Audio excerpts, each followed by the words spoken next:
আমাদের নামাজ, আমাদের রোজা, আমাদের ইবাদত এগুলোকে মিজানের পাল্লায় উঠালে কোনো ওজনই হবে না।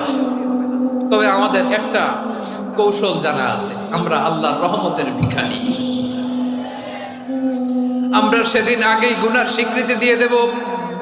আমরা বলবো, আল্লাহ তুমি প্রশ্ন করার আগে তোমার একটা কথা বলি, আমারে কিছু জিজ্ঞেস করো না, আমি সব করেছি। এমন কোন পাপ নাই যে পাপ আমারে দিয়ে হয় নাই। তোমার রহমত দিয়ে তুমি জান্নাতে পাঠাবা, তোমার দয়ায় জান্নাতে যেতে চাই, আমল দিয়ে না। পারবেন বলতে? কিয়ামতের দিন আমরা বলবো, আল্লাহ আমার আমল দিয়ে জান্নাত চাই না, আমি তোমার দয়া দিয়ে জান্নাত চাই। তোমার দয়া ছাড়া আমার কোনো উপায় নাই।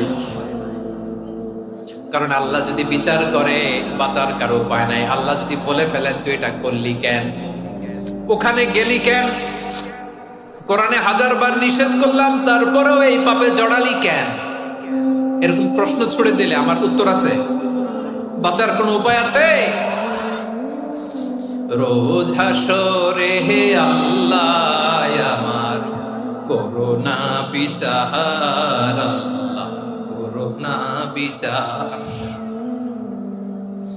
বিচার চাহি না তব দয়া চাই, এ গুনাহগার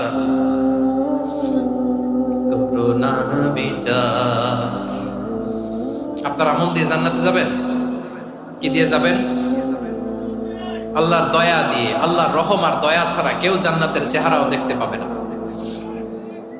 আমার প্রিয় ভাইরা, এই দোয়া আল্লাহর কাছে পছন্দনীয় হওয়ার কারণ 3টা। দোয়ার প্রথম অংশে আছে তাওহীদ, আল্লাহর একত্ববাদের ঘোষণা। এই দোয়ার দ্বিতীয় অংশ আছে তাসবিহ, আল্লাহর প্রশংসা সূচক বাণী। এই দোয়ার 3 নাম্বার অংশ পাপের স্বীকৃতি। তাহলে আমরা সবাই গুনাহগার। আমরা আল্লাহর কাছে পাপের স্বীকৃতি দিয়ে বলবো, ও আল্লাহ ইন্নী কুনতু মিনাজ জালিমিন, আমরা জুলুম করেছি, পাপ করেছি, অন্যায় করেছি, আল্লাহ বুঝতে পারি নাই। শয়তানের ওয়াসওয়াসায় পড়ে, বন্ধুর পাল্লায় পড়ে, নফসের খায়েশ মিটাতে যে আল্লাহ করে ফেলেছি।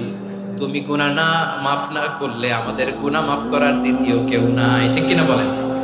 এভাবে অনুতপ্ত হয়ে যদি আল্লাহর কাছে দোয়া করেন, দেয়ালে পিঠ থেকে গেছে, কোনো রাস্তা নাই বের হওয়ার, ওই মুহূর্তেও আপনাকে বিপদ থেকে উদ্ধার করবে কে? বিশ্বনবী চরম বিপদে পড়লে 2টা দোয়া পড়তেন। প্রথম হলো এটা,